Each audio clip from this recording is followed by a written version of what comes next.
Prince Caspian follows on from The Lion, Witch and the Wardrobe. It's a few hundred years later and a lot has happened. We were allowed to create a level that bridges Lion, Witch and the Wardrobe and Prince Caspian. In our first level we see Cair Paravel under attack. We're telling that story which is alluded to in the book, not told in the film, and you can only experience it in the video game. We were very fortunate to be able to go out to Prague to film with the production company and the actors involved with the film. Today we've been filming 2 scenes for the video game, one for the very beginning, I think one at the end of the first level.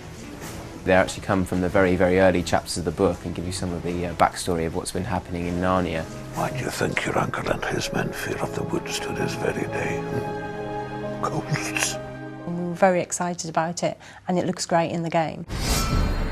In the Prince Caspian video game, there are up to 20 playable characters. Not just Peter, Susan, Lucy and Edmund. You've got minotaurs, you've got fauns, you've got dwarves. We let people play as giants, you can play as griffins. The characters look so realistic, they all represent, what we've been working with.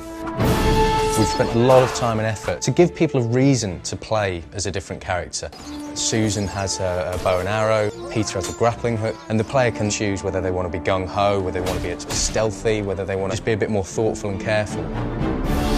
We are using motion capture to get the believability of the characters.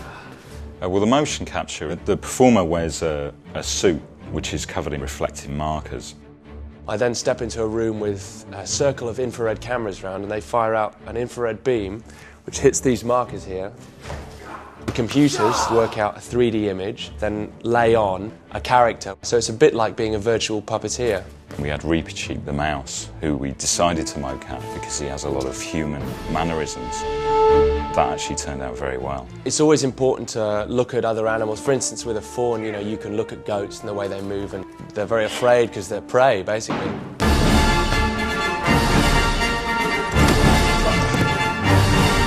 Motion capture gives you that subtlety, that level of realism which is very immersive.